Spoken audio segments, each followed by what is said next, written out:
5장 20절부터 24절까지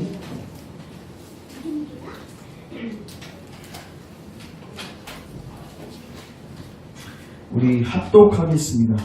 합독 같이 읽겠습니다. 시작.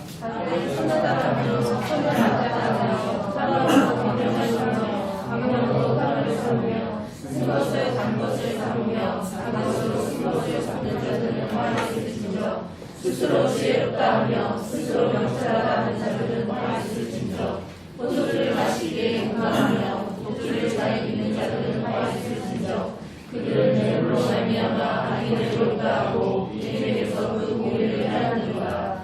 이로 말미암아 불꽃이 구루터기를 삼킨 같이 마른 풀이 불 속에 떨어진 같이 그들의 뿌리가 썩겠고 꽃이 흙처럼 말리리니 그들이 만군의 여호와의 율법을 버리며 이스라엘의 거룩하신 이의 말씀을 멸시하였습니다. 아멘. 자, 기도하겠습니다. 사랑의 주님, 오늘도 우리가 하나님 말씀 앞에 서기 원하고 그 말씀 앞에 반응하기 원합니다. 성령이 우리를 도우셔서 우리의 마음이 참으로 진리에 반응할 수 있도록 일하여 주시옵소서. 우리 마음에 참된 하나님께서 허락하신 근심이 있게 하시고 이 근심이 회개로 이어져서 우리 영혼 가운데 참으로 큰 변화가 있을 수 있도록 마음의 새롭게 함을 입을 수 있도록 하나님께서 역사하여 주시옵소서. 오늘도 우리가 그리스도를 만나고 하나님의 은혜를 만나기 원합니다. 주님 우리를 도와주시옵소서. 예수님의 이름으로 기도합니다. 아멘. 오늘 이사야 5장 20절부터 24절 말씀을 통해서 따라하겠습니다. 당신은 무엇에 끌리고 계십니까? 네, 저번 시간에 이어서 두 번째 시간을 갖도록 하겠습니다. 이사야 5장을 통해서 하나님께서는 이사야를 통해서 우리 인류의 문제, 특별히 이제 그 당시에는 이스라엘 백성의 문제, 더 나아가서는 인류의 문제, 우리의 문제의 원인을 이야기하셨습니다. 그 문제는 죄였습니다.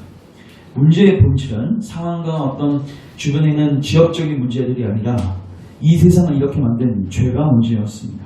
극성품을 심었지만 인간에게 왜 들포도만 맺히는가? 우리는 많은 노력을 합니다. 그럼에도 불구하고 우리 삶 속에서 왜 죄된 열매만 맺히는가?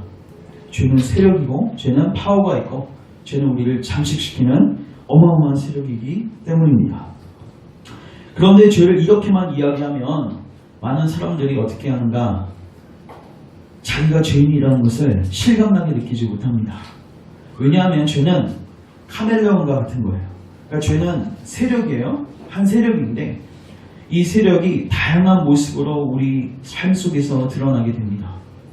그래서 똑같은 죄를 짓고 있는데 다른 사람은 정지 안에서 정작 자기의 죄는 못 보는 많은 어리석음을 우리가 범하게 됩니다. 예수님 당시에도 세리와 죄인들이 있었고 바리새인과 서기관들이 있었습니다. 물론 세리와 죄인들은 누가 봐도 죄인들이었고 다 동의하는 바였습니다. 그러나 바리새인과 서기관들이 죄인일 줄은 그들도 몰랐고 주변에 있는 사람들도 그렇게 생각하지 않았습니다. 그럼 예수님께서 오셔서 한 작업이 뭔가? 빛을 비추시는 거죠. 그랬더니 세리와 죄인들의 어둠만 드러나는 게 아니라 바리새인과 서기관들, 즉 종교적 생활을 하고 나름대로 선한 삶을 살고 있었던 그들 마음 안에 있는 수많은 죄악들이 단지 카멜레온처럼 숨어서 보이지 않았던 그 숨은 죄들이 어떻게 되는 거예요? 밝히 드러나는 거죠. 그리고 예수님은 그것을 지적하셨습니다. 그래서 바리새인들이 예수님을 대적했던 거예요. 왜? 자기는 의롭다고 생각했는데 그걸 예수님이 계속해서 찌르고 그거를 드러내기 때문에. 그러나 여러분 방탕한 삶과 술 취하고 음란한 생활을 하는 것만큼 자기 의에 빠져서 종교 생활을 하는 것도 하나님 앞에서 죄인 것입니다. 왜냐하면 하나님 없이 사는 것이기 때문에. 모양은 종교 생활이지만 하나님이 없으면 그것 역시 심판받아야 할 죄인 것입니다. 그래서 예수님은 우리 사람들의 죄 문제를 다루실 때 아주 구체적인 죄들을 다루십니다. 부자청년이 왔을 때에도 예수님은 너는 죄인이다 이렇게 얘기하지 않으시고 그가 순종하지 아니하였던 그 한 영역을 스포트라이트에서 비춰주시는 거죠. 가난한 자에게 이 재물을 나눠줘라. 그의 돈을 사랑하는 탐심이 그를 발목 잡았습니다. 결국 그는 근심하다가 예수님께 엎어진 게 아니라 근심하다가 주님을 떠났습니다. 오늘 이사야 선지자는 하나님의 계시를 받아서 동일한 작업을 하고 있는 것입니다. 너는 죄인이다 하면은 우리는 뭐예요? 숨습니다. 그리고 우리 안에 있는 죄도 숨어버립니다. 우리가 알아차리지 못하도록, 회개하지 못하도록. 그래서 주님은 뭐 하십니까? 아주 하나하나 스포트라이트 하면서 우리의 제목을 비춰주시는 것입니다. 우리가 지난 시간에 세 가지 죄를 다루었습니다. 첫 번째 죄가 물질주의였습니다. 예나 지금이나 모든 사람들은 돈에 미쳐 있습니다. 왜 사십니까? 돈 벌려고 삽니다. 왜 사십니까? 돈 쓰려고 삽니다. 이게 사람들이 사는 모토요, 삶의 목적이요, 삶의 방향입니다. 심지어 다 쓰고 또 못 죽을 것도 알면서, 그러니까 다 쓰지 못할 것도 알면서 그 어마어마한 재물을 노후 대책이라는 이름 하에 모아둡니다. 여러분, 노후 대책이라는 말 들어보셨죠? 성경적입니까? 노후 대책을 누가 하겠다는 겁니까? 내가 하겠다는 거죠. 하나님 신뢰하는 건가요? 아니죠. 그 단어도 비성경적입니다. 저번에 제가 재테크도 얘기했죠. 재테크? 말이 재테크지. 여러분, 돈 굴리기 아닙니까? 탐심 아닙니까? 일용할 양식으로 만족하지 못하겠다는 거 아닙니까? 죄죠. 주님이 그걸 스포트라이트 하시는 거예요. 그러면 여러분 그거 뭐 하셔야 돼요? 주님 앞에 갖고 나오셔야 돼요. 숨어 있으면 안 된다고요. 두 번째 무슨 죄였습니까? 쾌락주의였습니다. 여러분, 많은 사람들이 술과 그리고 성과 그리고 음악과 그리고 스마트폰과 또한 여러 게임과 또 여러 가지 관계와 사람들에게 미쳐 있습니다. 중독되어 있습니다. 굉장히 비참한 것입니다. 그것 없이는 나는 행복할 수 없다는 사실 자기의 비참함에 대한 선언입니다. 그리고 하고 만족이 없어요.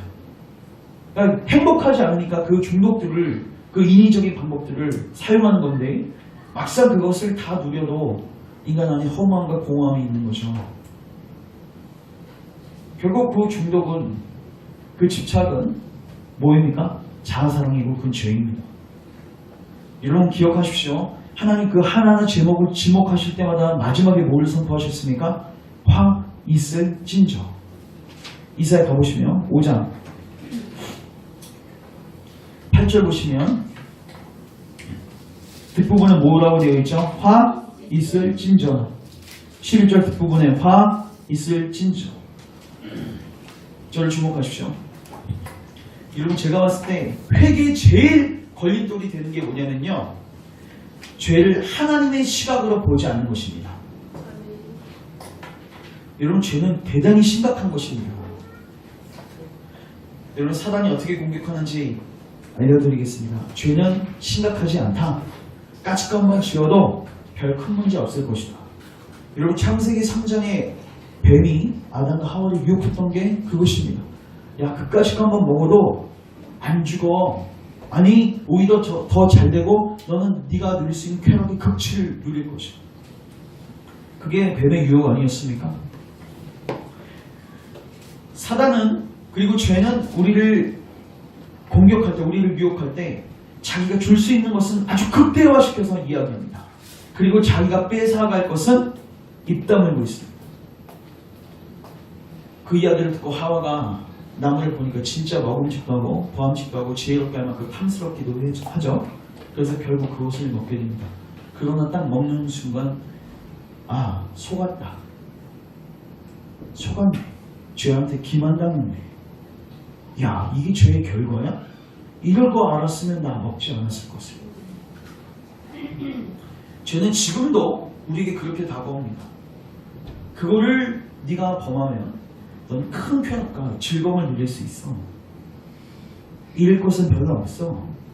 다 그렇게 사는 거지. 하나님 용서해 주실 거야. 눈 감아 주실 거야. 넘어가실 거야. 그게 사단이 쓰는 전략입니다. 죄를 굉장히 가볍게 여기고 죄를 쉽게 여기게 만듭니다. 그러나 하나님은 여러분 아주 작은 하나의 죄도 어떻게 하세요? 심판하십니다. 죄의 삭은 사망나라. 여러분, 하나님이 왜 이 이야기를 하실까요? 우리를 겁박하기 위해서, 우리에게 어떤 두려움을 주기 위해서? 아닙니다. 하나님의 성품이 그러하기에 이 죄에 대해서는 반드시 뭐 하셔야 돼요? 심판하실 수밖에 없기 때문에 너희가 뭐 하라는 거예요? 회개하라는 거예요. 여러분, 죄를 심각하게 여기셔야 합니다. 세 번째 죄는 무엇이었습니까? 고범죄. 기억하시죠? 대놓고 죄를 짓는 것입니다. 이게 분명히 죄라는 것을 알면도 불구하고 뭐 하는 거예요? 죄를 적극적으로 내가 뭐라는 거예요? 끌어당기는 거예요. 끌어당기다가 혼자의 힘으로 안 되면 어떻게 합니까? 합세합니다. 술의 줄 같은 거를 끄는 거죠. 대표 중에 얘가 바벨탑 이야기죠. 지난 시간 얘기를 하진 않았지만, 이런 사람은요, 결국 자기의 이익을 위해서 사는 동물입니다. 이기주의적인 동물인데, 이기주의적으로 자기 것을 취하다가 그 힘이 부족하면 어떻게 하냐면 자기의 이익과 똑같은 사람들하고 뭐합니까? 합세합니다. 집단을 이룹니다. 당을 이룹니다. 그래서 상대방을, 그리고 상대 단체를 뭐합니까? 대적합니다. 그런데 더 무서운 것은 이제는 그 사람들이 합세해서 누구를 대적합니까? 하나님을 대적합니다. 이런 바벨탑 사건은요, 인간이 집단적으로 누구를 대적하는 겁니까? 하나님을 대적하는 것입니다. 바벨탑을 왜 끝까지 쌓으려고 했죠? 하나님의 약속에 대한 불신이 깔려 있습니다. 하나님 무지개 언약을 통해서 우리를 보존하시겠다는 약속을 주셨습니다. 그것을 믿지 못하겠다는 거죠. 그리고 스스로 하나님처럼 높아지겠다는 거죠. 혼자 하기엔 무서우니까 이제 뭐합니까? 어떤 감투를 쓰는 거죠. 종교라는, 아니면 어떤 집단이라는, 공동체라는 그 집단을 통해서 적극적으로 하나님 대항을 하고 있는 거죠. 자기가 죄를 짓고 있음에도 불구하고 이 종교라는 울타리가 하나님으로부터 나를 구출해 줄 것이라는 기만을 여러분 보셔야 합니다. 결국 그러다 하나님이 그 모든 바벨탑을 흩으시죠. 결국 인간은, 여러분 이것이 교회 안에도 있습니다. 교회 안에서도 여러분 하나님을 섬기고 하나님의 뜻을 따라가는 게 아니라 자기의 이익을 위해서 종교 생활을 하시는 분들이 계십니다. 그런 사람들은 자기 이익을 추구하다가 자기 힘에 부족하거나 혹은 자기가 하고 있는 일이 하나님 말씀에 반대되는 것이라고 생각하게 됐을 때 제일 중요한 건 그때 뭐 해야 돼요?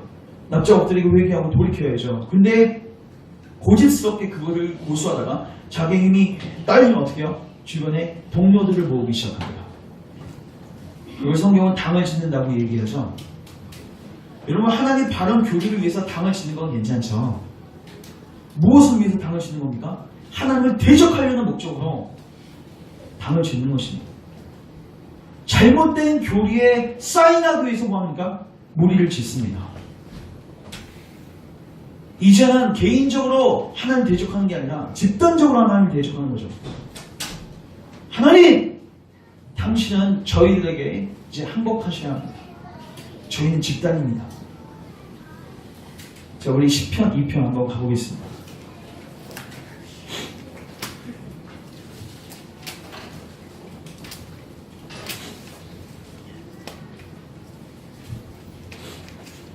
시편 2편 보면요, 메시아 예언시인데 이렇게 되어 있죠. 어찌하여 이방 나라들이 분노하며 민족들이 헛된 일을 꾸민가? 세상의 군왕들이 나서며 관원들이 서로 깨어 여호와 그의 기름 받는 자를 대적하며 우리가 그들의 맨 것을, 하나님께서 우리를 내신 것을 끊고, 이거 은혜의 결박인데 그걸 끊겠다는 거죠.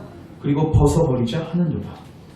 중요한 거는 여기서 지금 헛된 일을 꾸미고 하나님을 대적하고 기름 부음 받은 자, 예수님을 대적하는 자가 누구인가? 이방 나라들과 뭐인가? 민족들이죠. 이제는 개인이 아니라 민족, 단체가 하나님을 적극적으로 대항하고 있는 것입니다. 여러분, 지금 인류가 이렇게 가고 있습니다. 제가 이제 네 번째 죄를 설명하면서 이제 이 부분들은 더 자세히 나누도록 하겠습니다. 자, 우리 가겠습니다. 이사야 5장 20절. 같이 한번 읽겠습니다. 시작. 남을 사랑하며 선을 아까하며 휘파람으로 언약을 삼으며 명령으로 화를 삼으며 새 것을 단 것을 삼으며 단맛으로 새 것을 삼는 자들은 다 있을지니라. 아멘. 자, 저를 주목하십시오. 여러분, 죄는 다 죄이죠? 근데 죄가 단계가 있는데 처음에 죄를 지을 때 부끄러워합니다. 여러분, 죄를 지으면 부끄럽죠? 그래서 다른 사람이 알지 못했으면 좋겠죠? 근데 사람이 이 단계를 지나가면 어떻게 되냐면 죄를 부끄러워하지 않게 돼요. 죄를 어떻게 하냐면 자랑하고 죄를 죄에 대하여 자부심을 느끼게 됩니다. 근데 여러분, 사람이 더 나아가면 어떻게 되냐면 이제 죄에 대한 개념 자체를 바꿔버려요. 하나님이 선이라고 한 거를 뭐라고? 악이라고 하고, 하나님 분명히 악이라고 규정한 걸 뭐라고요? 선이라고 해요. 이거는 완전히 바꿔버리는 거예요. 우리 로마서 한번 가보겠습니다.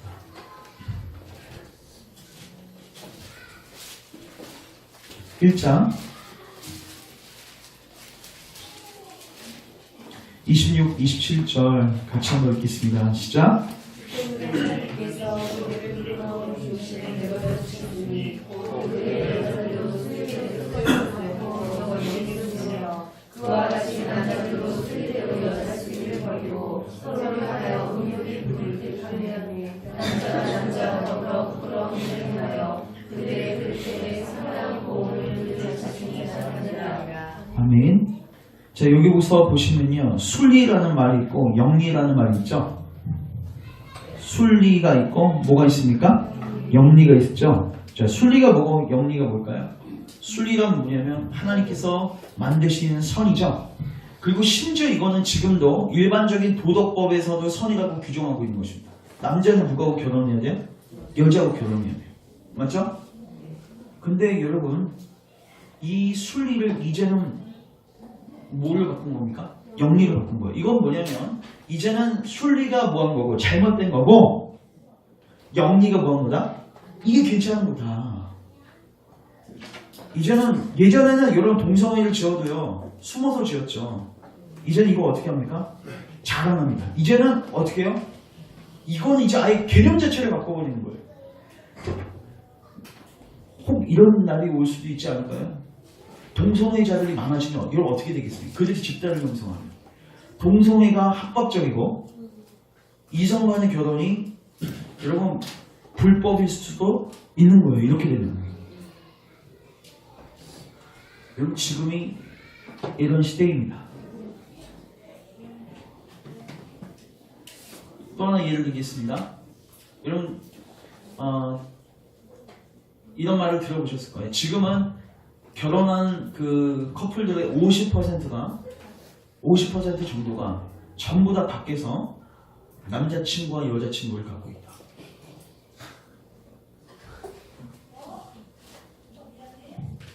여러분, 이거 많이 들어보셨을 거예요. 여러분 주변의 동료들도 많이 보셨을 것입니다. 여러분이 아니기를 바랍니다. 자, 잘 보십시오. 50%가 그러니까 다 그런 거네.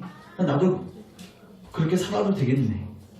예전에는 예전에는 그런 범죄들이 숨어서 활동을 했다면 이제는 아예 대놓고 부부끼리 그 얘기를 하고 있어요. 야, 나도 남자친구인데 너는 여자친구 있냐? 이거 부부끼리 그 얘기를 할 정도면 여러분, 이건 뭐예요? 이건 포기했다는 겁니다. 대놓고 짓겠다는 거죠. 하나님은 분명히 한 남자는 한 여자를 만나게 하셨습니다. 한 남자가 두 여자, 한 여자가 두 남자를 만나도록 허락하지 않으셨어요. 근데 지금은 하나님이 선이라고 한 거를 악이라고 규정하는 거예요. 예를 들어서 이런 거죠. 막 여러 사람을 만나는 사람이 그 현모양처이거나 혹은 그 한 아내만 살아가는 사람한테 뭐라고 얘기해요? 이 자식 어리석은 자식. 왜 이렇게 재미없게 살아? 살면 화끈하게 살아야지. 마치 자기가 살고 있는 게 뭐예요? 선인 거예요. 저 사람이 뭐 하는 거예요? 악이에요. 선과 악의 개념을 지가 뭐 한 거예요? 바꾼 거예요. 순리가 영리, 영리가 순리가 되는 것입니다.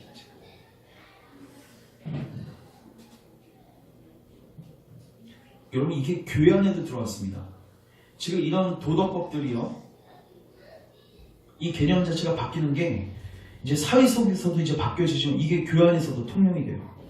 여러분 교회 안에서 통용이 되면 어떻게 될까요? 교회가 죄를 죄를 못 보는데, 아니 오히려 성경이 지금 악이라고 하는데 하나님 계명이, 여러분 거기서 어떻게 회개가 산출될 수 있으면 어떻게 믿을 수 있겠습니까? 여러분 고린도 교회가요 이런 문제들이 많았어요. 고린도는 항구 도시거든요. 그러니까 대단히 그 번화한 도시였어요. 그러니까 유흥업소도 많았었고 사람들이 물질도 많으니까 물질주의, 쾌락주의가 판을 쳤던 곳이 고린도 교회였습니다. 아니나 다를까 그게 어디도 들어와요? 교회 안에도 들어오죠. 고린도전서 5장을 보시면요, 그 교회 안에 한 제업사에 돈이 좀 있었던 것 같아요. 그 사람이 근친상간을 합니다. 새 어머니인 것 같아요. 아버지의 아내를 탐해서 범하죠. 근데 버젓이 교인들이 그걸 알고 있음에도 불구하고 그거를 통용시켜요. 이거는 뭐냐면 하나님이 선이라고 한 것을 악이라고 하는 것이고, 하나님이 악이라고 한 것을 선이라고 하는 것이죠. 그렇게 교회 안에서 선언한 거죠. 그렇게 되면 어떻게 돼요? 교회가 이 누룩이요 교회 전체를 어떻게 해요? 오염시켜요. 그럼 나중에 이 사람뿐만 아니라 저 사람들 그 죄를 통용하고 이 사람들 저 사람 다고하는 거, 이 죄를 인정하는 거죠. 그러면 결국 회개는 산출될 수가 없죠. 그래서 사도 바울은 그 고린도 교회를 향해서 그런 사람을 어떻게 해라? 출교시키라고 합니다. 자, 고린도전서 5장 잠깐 가보시면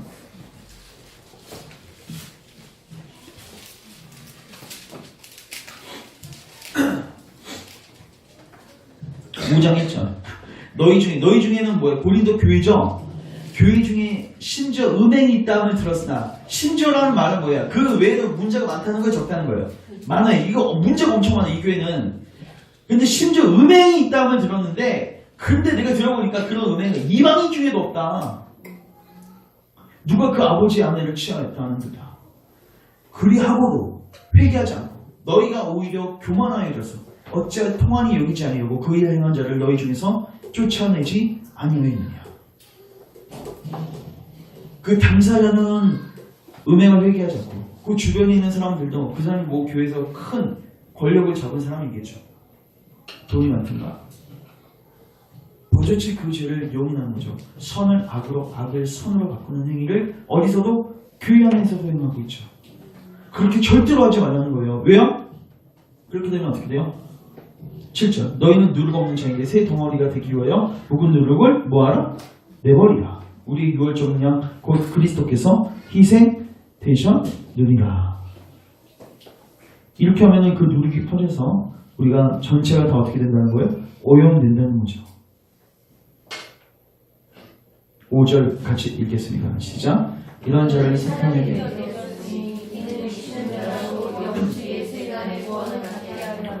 이런 자는 사탄에게 내주었습니다. 이건 뭐냐면요, 출교시키라는 거예요. 교회에서. 근데 물론 이렇게 하는 이유가 있습니다. 왜 선은 선이라고 이야기하고 악은 악이라고 이야기해야 합니까? 왜 죄는 딱 죄다 이렇게 이야기해야 합니까? 그래야지 뭐 할 수 있어요? 회개하고 구원받을 수 있습니다. 여러분, 사단의 기만에 속지 마십시오. 사단은 우리가 하나님이 분명히 악이라고 하는 것을 계속해서 선이라고 이야기할 겁니다. 야, 그거 해도 괜찮아. 야, 주변도 다 하는데 지금 괜찮다. 오히려 봐봐, 행복해 보이잖아. 여러분, 해보십시오. 아니, 하지 마십시오. 하게 되면 어떻게 돼요? 여러분은 사단에게 속았다는 사실을 대부분 알게 될 것입니다. 가정 파탄나고요. 여러분 마음에 수많은 어려움들을 겪게 될 것입니다. 죄에 대한 값을 고스란히 받게 되어 있어요.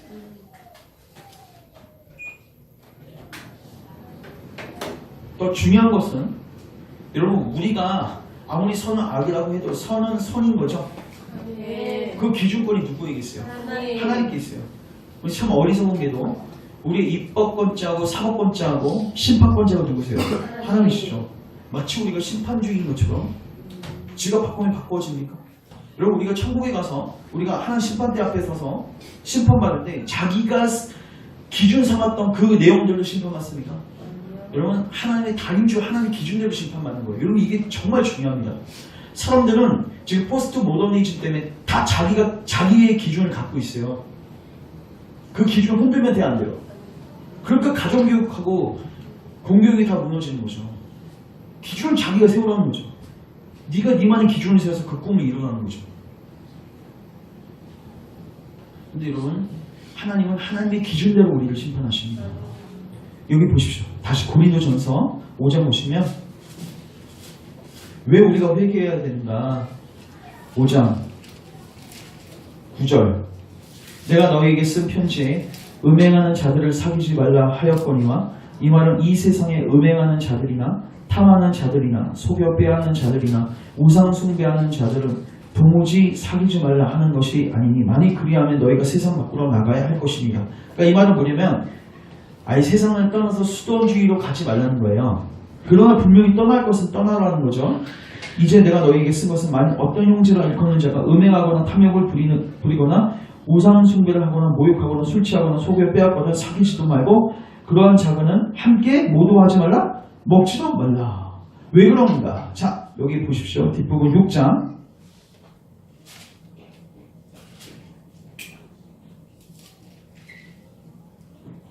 9절 같이 읽겠습니다. 8절부터 시작. 너희는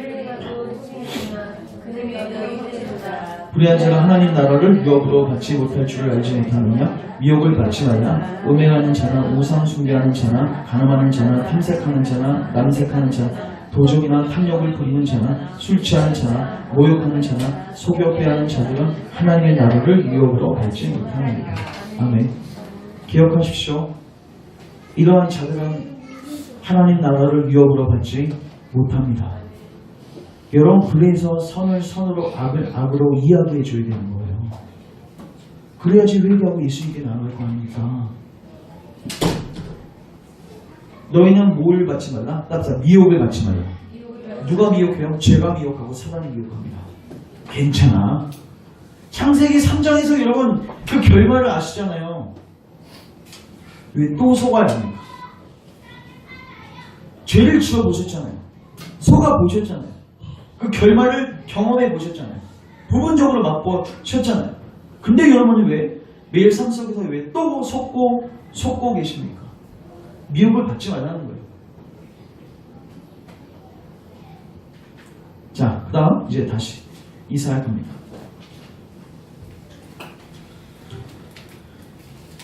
5번째 쟁 21절 같이 읽겠습니다. 시작.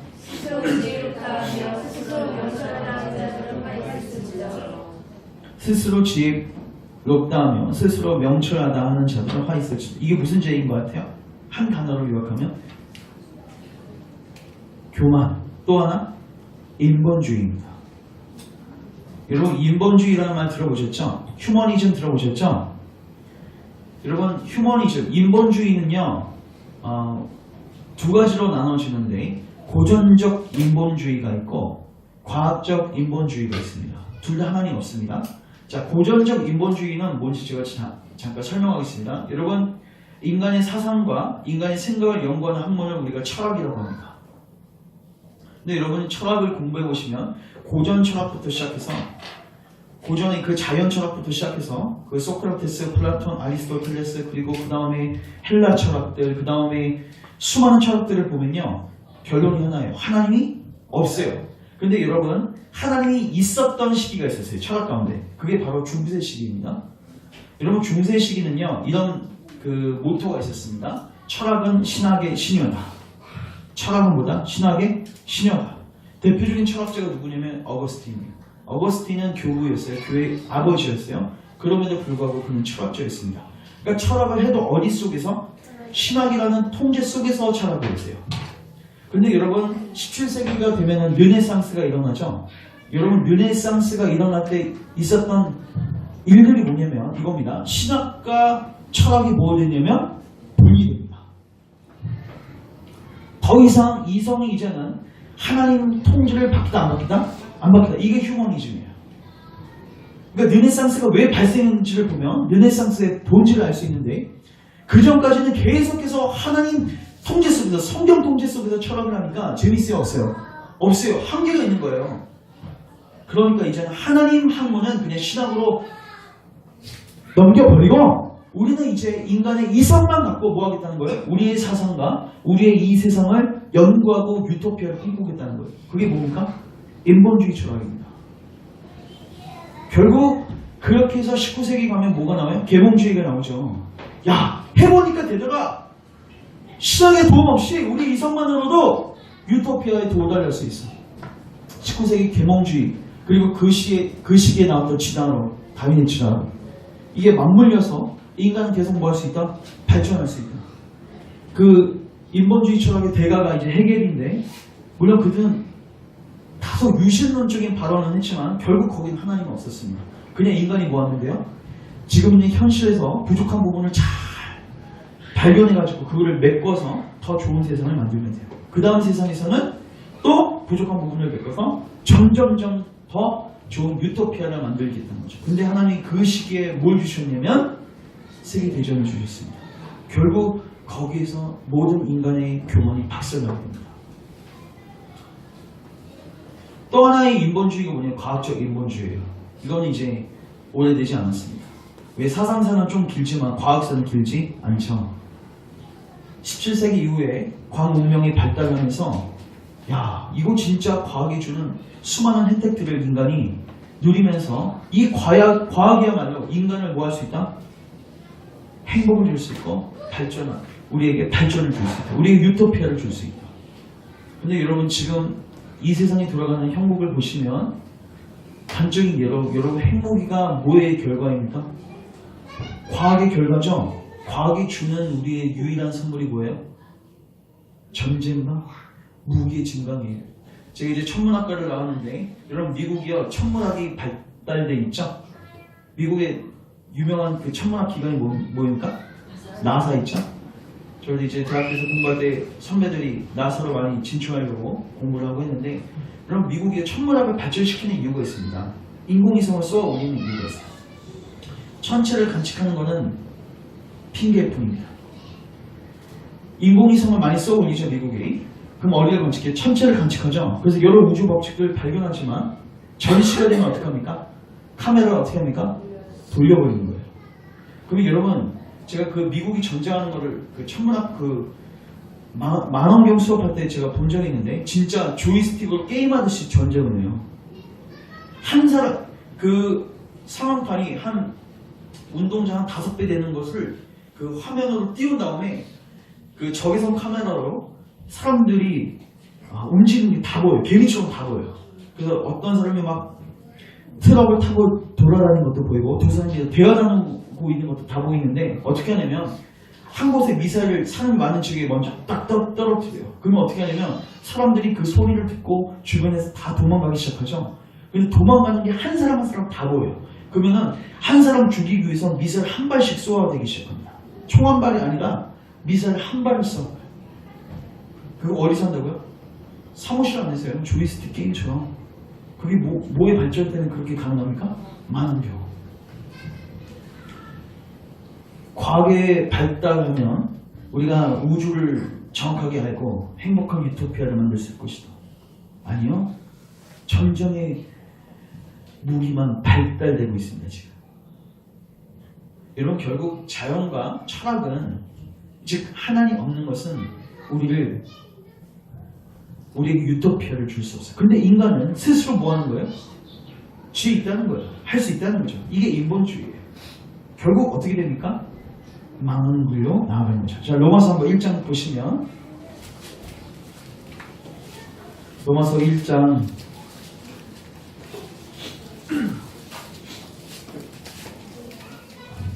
22절, 23절 같이 읽겠습니다. 시작.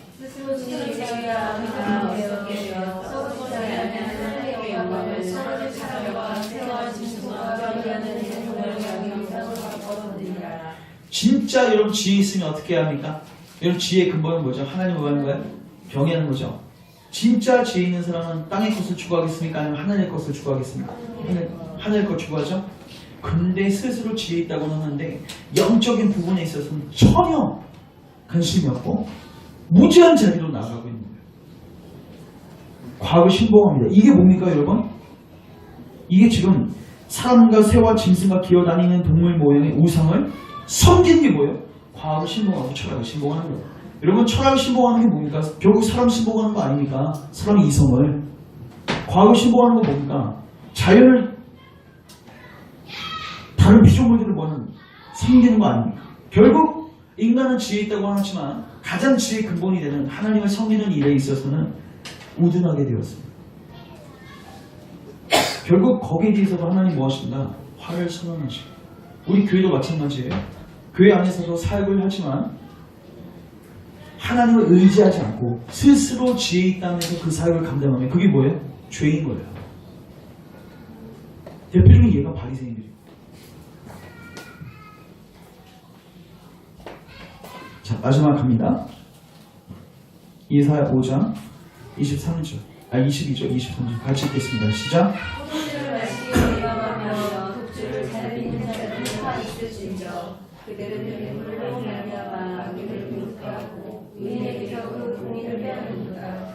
이거는 그 두 번째 지역에 있던 그 쾌락죄와 비슷해 보이는데 좀 다른 면이 있습니다. 22절 보면 포도주를 마시기에 용감하고 독주를 잘 빚는 자들이죠. 근데 그 자들이 뭐 하는지를 보십시오. 23절 보면 그들은 뇌물로 말미암아 악인을 뭐하다? 의롭다 하고 의인에게서 그 공의를 빼앗는도다. 그러면 이 사람은 누구예요? 사회적 지위가 있어요 없어요? 있죠. 뇌물을 받는다는 거는 있다는 거죠. 그냥 여러분 이해를 돕기 위해서 의사나 판사나 혹은 학교 선생님을 예를 들겠습니다. 여러분 옛날에는요 죄하면 그냥 어두운 가운데서 그냥 방탕한 생활을 하는 걸 죄라고 했어요. 근데 여러분 지금은요 우리가 나이스하다고 생각하는 사람들도 뭐 하는 거예요? 죄를 짓습니다. 선생님들 학교에서 아이들을 가르치는 선생님들이 뒤에서 뭐 하는지 여러분 보셔야 돼요. 그들이 그리고 아이들한테 가르치는 내용들이 뭔지를 보셔야 돼요. 그들이 가르치는 모든 것이 다 뭐입니까? 죄입니다. 죄입니다. 여러분 판사들 뒷돈 받을까 안 받을까요? 여러분 왜 그 판사들이 뒷돈 받으면 왜 그 자리에서 왜 떠나가게 만들었죠? 그런 사람들이 있으니까 없으니까? 있으니까. 위증을 많이 합니다. 거짓으로 판단합니다. 여러분 의사들도요. 제가 묻겠습니다. 여러분 주변에서 혹시 의사 하시는 분들이 순수하게 돈이 목적이 아니라 그 사람들을 살리려는 목적으로 의사 하시는 분들 보신 적 있으십니까? 의사들이 뭐 보험적인 문제나 여러 가지 국가적인 지원이 안 될 때 뭐 하죠? 의료 파업을 하죠. 여러분 의료 파업은요 다른 노동 파업과는 차원이 다른 거죠. 왜냐하면 환자들은 시기를 놓치면 어떻게 돼요? 죽는 거죠. 근데 생명 갖고 뭐 하는 거예요? 장난치는 거죠. 뭘 때문에요? 돈 때문에 하는 거 아닙니까? 여러분 지금은요 직업군이 천박한 직업군뿐만 아니라 우리가 나이스하다고 보는 모든 직업군들도 뭐하고 있어요? 똑같은 죄를 당하고 있습니다. 결국 사회 전체가 처음부터 끝까지 그리고 아이로부터 어린아이 이르기까지 그리고 천한 직업군부터 나이스한 직업군까지 전부 다 뭐하고 있는 거예요? 죄를 짓고 있는 거예요. 그리고 거기에 대해서 하나님 뭐라고 얘기하십니까? 화를 선언하십니다. 자 그러면 이제 마지막으로 왜 인간들은 이렇게 구체적인 죄를 짓고 있는가? 24절 같이 한번 읽겠습니다. 시작. 이로 말미암아 불꽃이 우루터기를 삼킨같이 마른 풀이 물 속에 떨어진같이 그들의 뿌리가 썩겠고 꽃이 흙을처럼 날리니 그들이 만군의 여호와의 율법을 범하며 이스라엘의 거룩하신 말씀을 멸시하였습니다. 아멘. 결국 로마서 1장에서 나온 겁니다. 따라서 하나님의 말씀을 무시한 것입니다. 결국 모든 불의는요 여러분 그 마음에 하나님을 밀어낼 때 생기는 것입니다. 여러분 안에 이런 열매가 맺혀지는 이유가 무엇인지 아십니까? 여러분은 지금 하나님을 하나님으로 인정하고 있지 않은 것입니다. 여러분 삶 속에서 이런 불의 열매가 맺혀지고 있으면요 여러분들이 아무리 하나님 섬긴다라고 이야기하셔도 여러분은 하나님을 섬기고 있는 것이 아닙니다. 여러분 기만당하지 마십시오. 하나님을 하나님으로 인정하지 않기 때문에 하나님의 말씀을 그 권위를 인정하지 않기 때문에 그 수많은 불의의 목록이 여러분 삶 가운데 맺혀지는 거예요. 그리고 그러한 자에게는 하나님이 화를 선언하셨습니다. 권면합니다.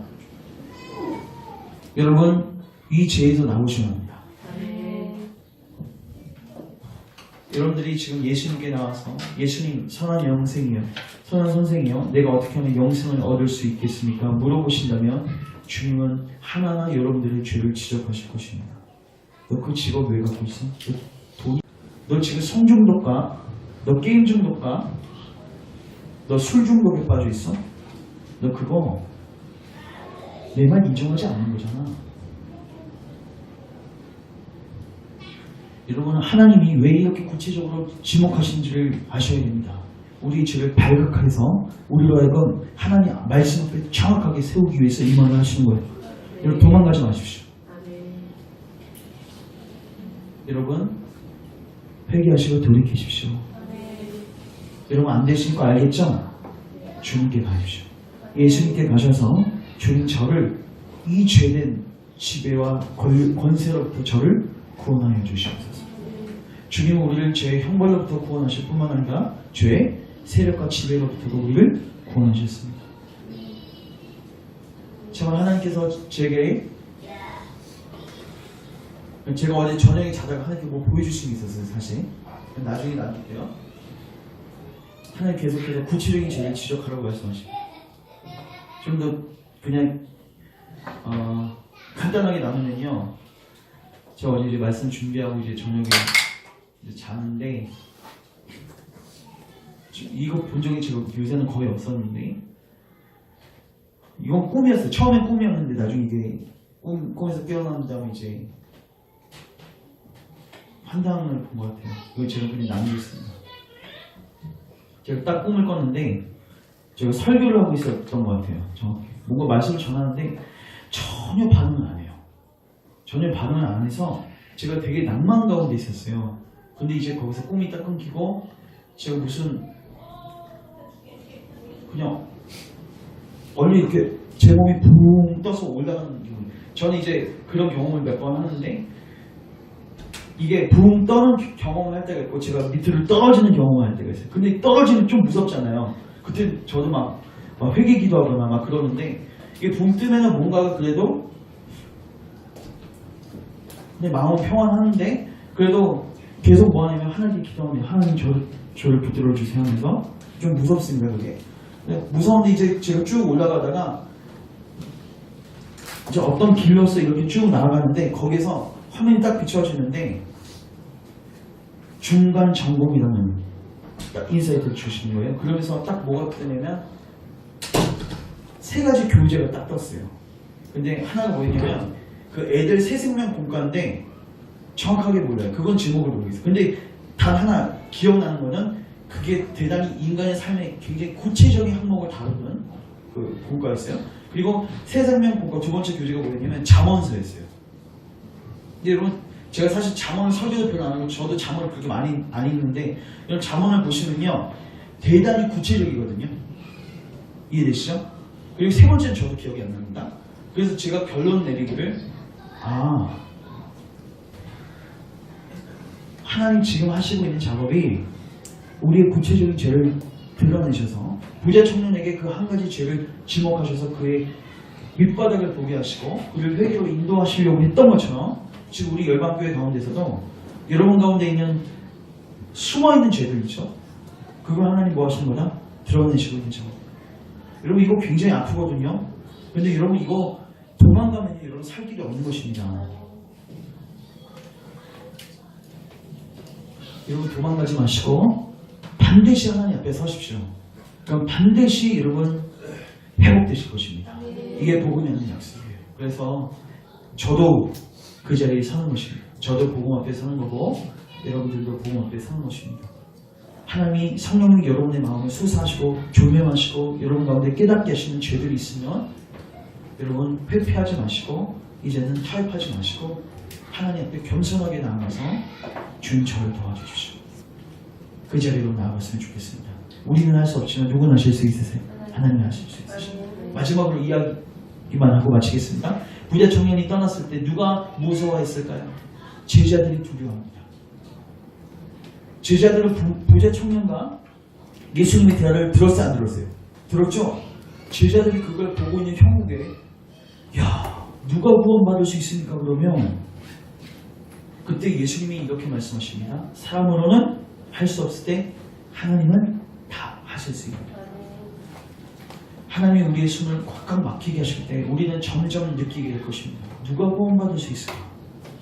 하나님이 우리에게 요구하시는 선과 거룩이 이 정도이면 누가 구원받을 수 있을까? 주님이 말씀하십니다. 그리스도가 하셨다. 하나님은 하실 수 있다. 하나님 우리를 죄의 형벌로부터 구원하실 뿐만 아니라 여러분 가운데, 여러분 삶 가운데서 실질적으로 마음으로 하나님 마음에 순종할 수 있는 능력을 경험하게 하실 것입니다. 이게 여기고 드리는 믿음의 삶의 비밀이에요. 그래서 우리 열방 교우들은 전부 다 이 믿음의 비밀을 깨달아서 정말 이 복음의 능력을 경험할 수 있기를 주님의 이름으로 축원합니다. 기도하겠습니다. 사랑의 주님, 우리를 치료하기 위해서 우리의 숨어있는 죄들을 구체적인 말씀과 구체적인 계명들을 통해서 드러내시니 감사합니다. 주님, 우리가 오늘 우리의 죄를 보았습니다. 남의 죄를 보기 전에 먼저 우리 개개인의 죄들을 보았습니다.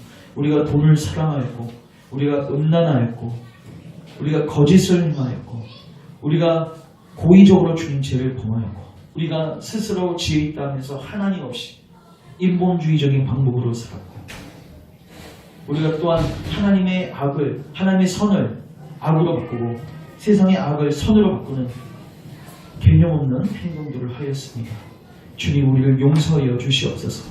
우리를 불쌍히 여겨주시고 이제 우리의 이 모든 죄악들이 발각되었습니다. 주님, 이제 우리가 숨을 곳이 없습니다. 오직 주님께 나아갑니다. 주님, 우리를 회복시켜 주시옵소서.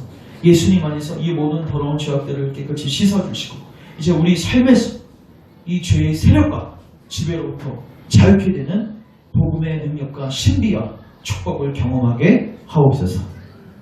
혹 타협하고 있는 지체들 있으면 주님 성령님 그들의 마음을 찌르시고 하나님의 근심을 허락하셔서 하나님의 뜻대로 하는 근심을 허락하셔서 진정 회개와 믿음에 일게 도와주시옵소서. 예수님의 이름으로 기도합니다. 아멘.